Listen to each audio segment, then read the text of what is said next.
Hey everybody, it's Mike here from the WeRen shop, and I just wanted to make a quick video in order to respond to some really great comments that I received yesterday when I posted the Mechanics Manifesto. These comments really resonate with me, so I wanted to take the time to actually respond in a video rather than writing out a response. So the first comment comes from The Art of Programming. Hey Mike, your words are exactly what I needed to hear. I'm an IT guy and I just started my own garage on my E46 BMW. Needless to say, I am a total anti-talent, having worked my whole life at computers, but damn if I do not love cars. After 6 repairs on my E46, in which I did more wrong to the car than good, stupid mistakes like not tightening the oil pan bolt, oil poured all over the floor, Vano seal replacement, front light projector swap, managed to break more clips than I can imagine. I just did my first repair on it last week and bam, no mistake. I wanted to give up so much because nothing went the way that I wanted, but I kept wrenching and all I could start seeing the light. Do you have any advice for a hobbyist like me? Should I go the route of taking ASE certificates? Well, here's my advice. Keep doing what you're doing. Keep doing what you're doing. And always remember that making mistakes is how we learn things. The reason why we all have such aversion to making mistakes is because the school system screwed us up. When you make a mistake in school, they give you back a piece of paper with red ink all over it. It's a condescending experience, and if you make too many mistakes, they bounce you out of there. So in school, you're naturally taught to have this aversion to mistakes, but in the real world, you learn from making mistakes. Everything that you see here is because I made a lot of mistakes in business and in life. But mistakes are how we evolve. There's a little bit of magic hidden in every mistake. So you shouldn't be afraid of making mistakes. Don't have an aversion to mistakes. Keep going through the process. Keep evolving, keep going, keep doing the work. And the more that you do that work and the more mistakes you make, you'll find a little bit of magic hidden in every mistake. So as far as your automotive trajectory, I think that you should keep working on your own car. I think that you should find maintenance items that are due and find failure points that are not quite failing yet, that probably will in the future, and just do it. Buy some good quality tools and don't be afraid to get your hands dirty. If you break things, you break things, but it'll cost you a couple bucks, but the experience that you're gonna get is going to be way more valuable than the money, I guarantee it. Should you get ASE certificates? No, I don't think that you should. Some of the best technicians I know were not ASE certified. Some of the worst technicians I've ever met were. So getting ASE certified is not a predicator to success. If you are going to be a professional and you're going to spend some serious time in the field and you want to pursue OEM manufacturer certifications, I mean, a lot of them, at least back in my day, they wanted to see ASE certifications as well to ascend to the level of master, or in my case, I was Audi Master Guild and they wanted you to be ASE certified as well. So long story short, should you get ASE certifications? No, not necessarily a predicator to success. The reason why that comment resonated with me so much is because I was a full academic scholarship student to New Jersey Institute of Technology, and I was going for information systems. So I was on that path to becoming a computer guy, and I hated it. And there was something that I thought college was so absurd. I'm sitting there as a freshman, and I was that kid who was 15, 16 years old, who would go to Barnes and Noble and spend $16 on a C++ book and, blow through it cover to cover in a couple nights. So I get to NJIT and I'm sitting in these classes and I'm like, I could teach this class. And they are going so slow. This is such a waste of time. The guy who's teaching it doesn't even have any real world experience.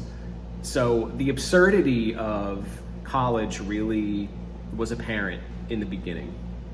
So what you're saying really resonates with me. I totally understand.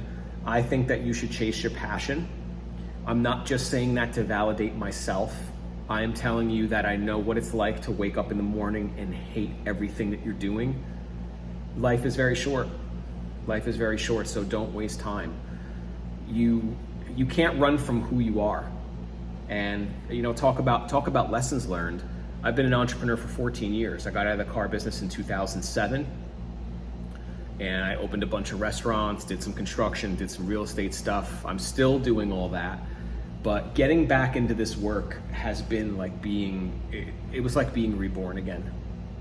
Everything that you're seeing in the background here, it's like I feel like I'm being reborn, because you can't really run from who you are deep down inside. And deep down inside, I'm a gearhead, and there's nothing that's going to change that. I feel very passionate about being an entrepreneur more than being a dealership technician, but I'm more infatuated of the journey of entrepreneurship. I wasn't really that passionate about the restaurant business, even though I had a lot of success in it. I think it just came from being infatuated with that journey. But now that I'm mixing entrepreneurship with all of this, it's really infectious for me. So the best piece of advice I can give you is keep going. What you said really resonates with me. It reminds me a lot of myself and my story.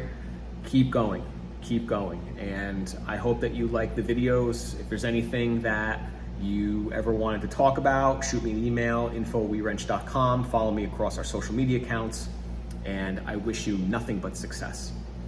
The other comment is from Johnny Trillman. Johnny Trillman says, "Thank you so much for your words. It's very inspiring.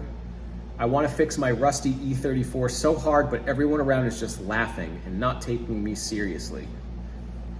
And honestly, I've started thinking about selling my car and finding something else.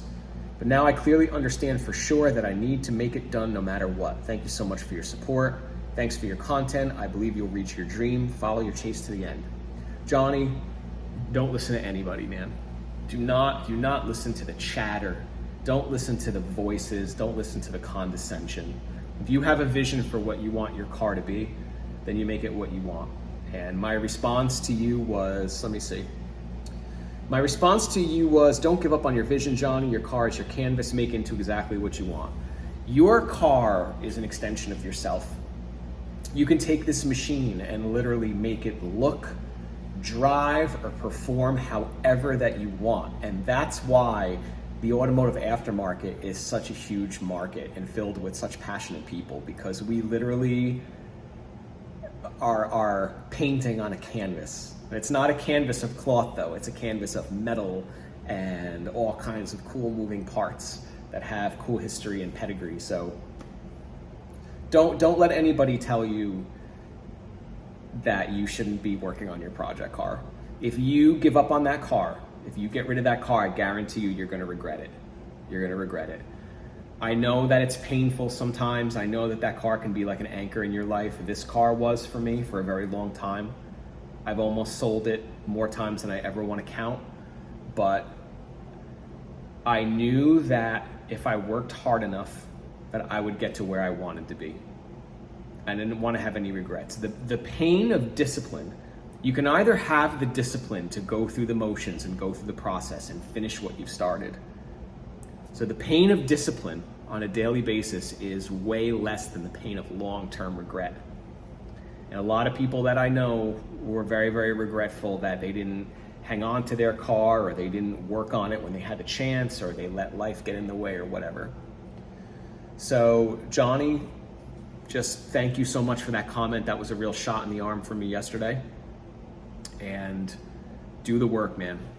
Do the work, don't give up. Make your E34 into exactly what you want. These are such awesome cars.